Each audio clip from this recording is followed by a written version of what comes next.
Nous sommes le 6 juillet. Oui, nous sommes le 6 juillet aujourd'hui et nous allons vous présenter le dévouement pour aujourd'hui.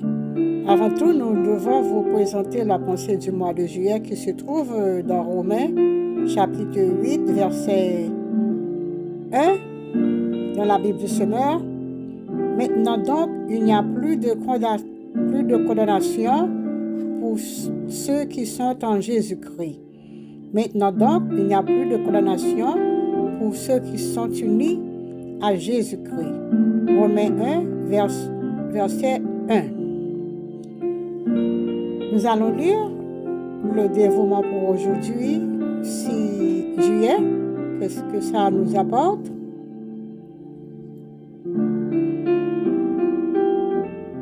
Je suis votre Père, votre Père Dieu. Je suis votre Père Dieu.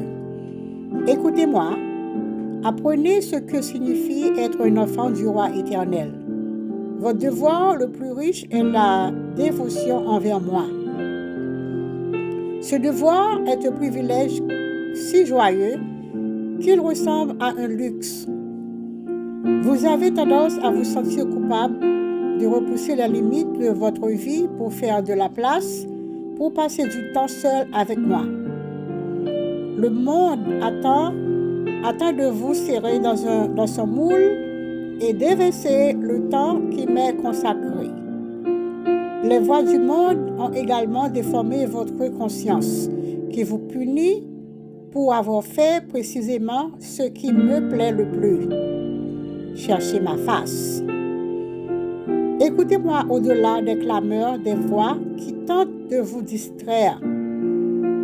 Demandez à mon esprit de contrôler votre esprit, quand lui et moi travaillons en parfaite harmonie.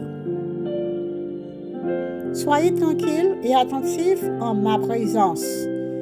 Vous êtes en terre sainte. Amen. Lisons Ésaïe, chapitre 9, verset 6. Il étendra sa souveraineté et il instaurera la paix qui durera toujours au trône de David et à tout son royaume. Sa royauté sera solidement fondée sur le droit et sur la justice dès à présent et pour l'éternité. Voilà ce que fera le Seigneur des armées célestes dans son ardent amour. Lisons Zacharie, chapitre 9, verset 9.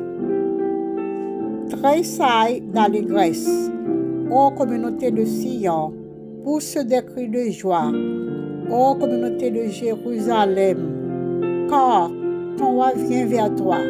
Il est juste et sauvé, humilié, monté sur un ânon, le petit d'une ânesse.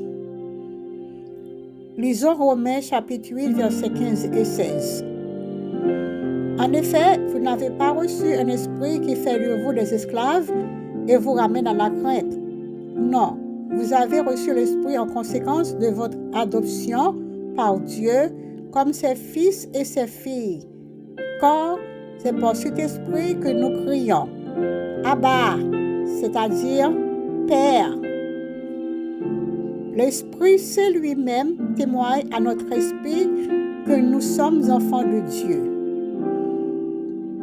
Et puis, lisons Exode, chapitre 3, verset 5.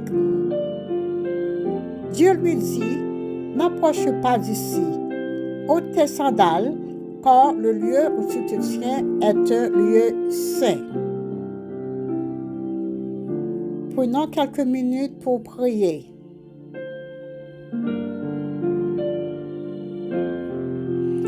Seigneur, nous te remercions pour ce privilège d'avoir passé quelques instants en ta présence, que nous ne méritons même pas. Nous te remercions aussi d'avoir eu la chance de partager ta parole. Ce n'est pas une petite distraction que le monde a mise pour nous éloigner de Dieu. S'il y a des moments où vous vous sentez coupable parce que vous ne passez pas assez de temps avec le Seigneur, c'est le Saint-Esprit qui vous parle. C'est un signal du Seigneur au Saint-Esprit qui est en vous pour vous réveiller. Vous ne devez pas le négliger. Restez connecté au courant du Seigneur pour ne pas perdre sa lumière.